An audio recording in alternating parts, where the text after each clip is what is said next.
Smartphone ini dikeluarkan di tahun 2016 dan begitu populer karena dua hal, value for money-nya dan kameranya. Di tahun 2021 apakah masih worth it untuk dipakai? Inilah old but gold Zenfone 3.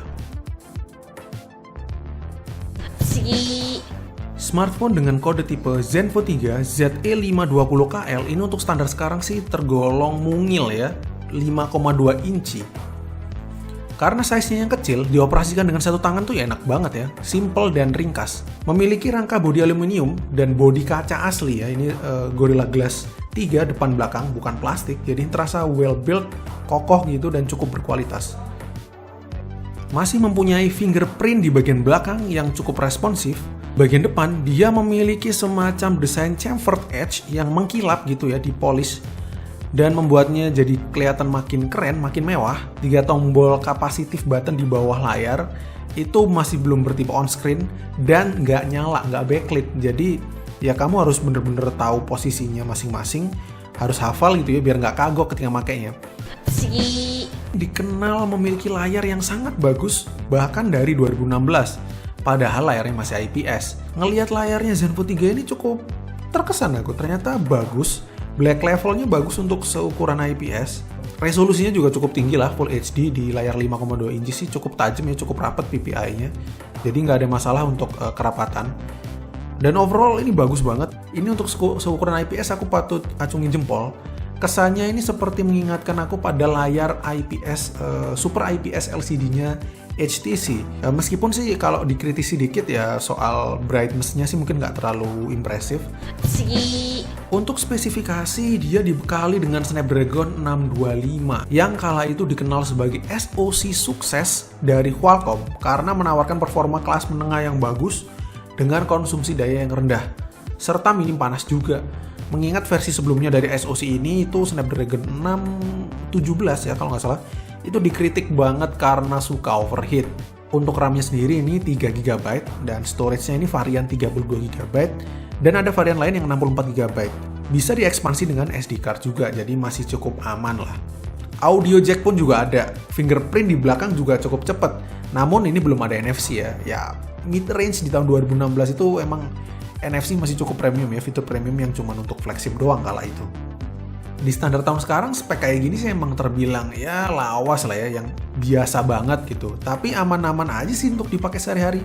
At least kalau pemakaiannya dalam aspek navigasi menu, aktivitas harian pada umumnya aja. Buka tutup apps untuk harian, nonton, sosmed, semua itu masih aman-aman aja sih.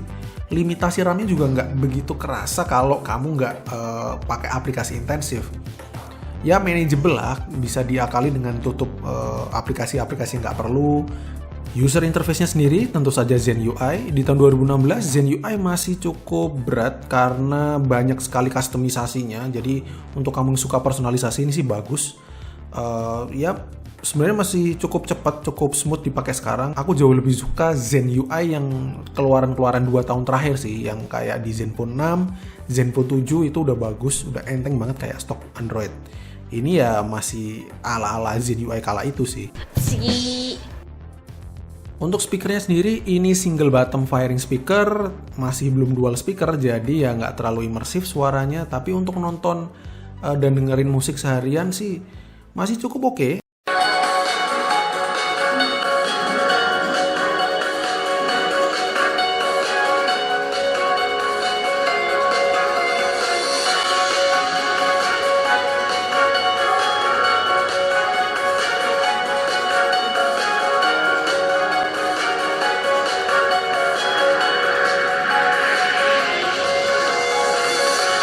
Nggak ada yang terlalu negatif dari kualitas speakernya, masih cukup fine-fine aja, asal kamu nggak bener-bener audiophile yang berharap banyak ya, karena ini juga nggak front firing speaker, jadi ya it's okay for the class.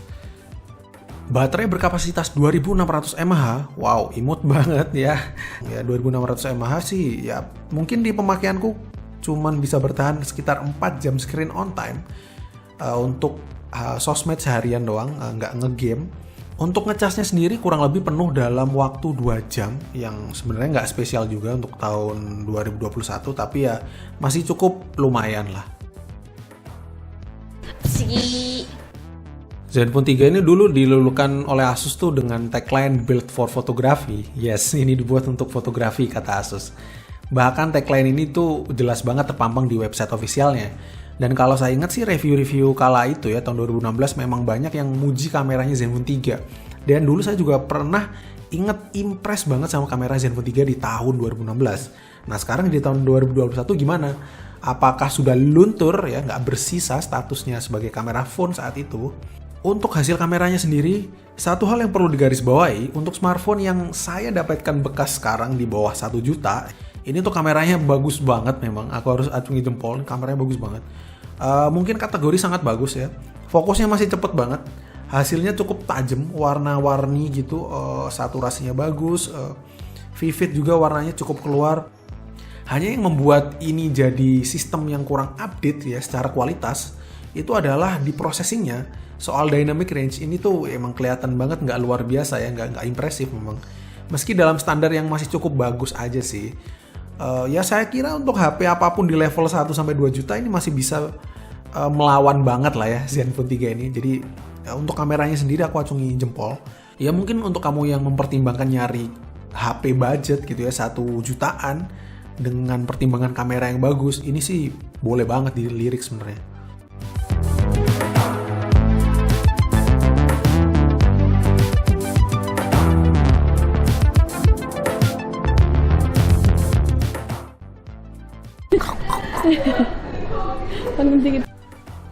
Menarik ya untuk ngebahas smartphone keren yang pernah berjaya di beberapa tahun lalu untuk dibahas sekarang gitu.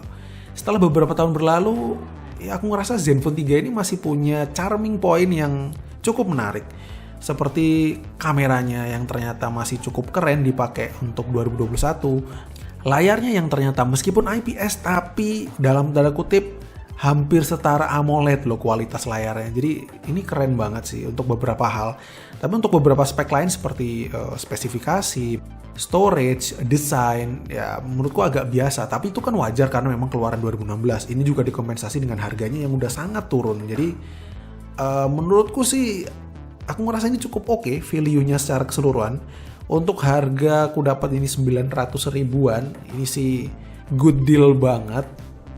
Oke, terima kasih sudah menonton. Semoga dapat memberikan insight dan referensi. Kita ketemu lagi di video selanjutnya. Bye.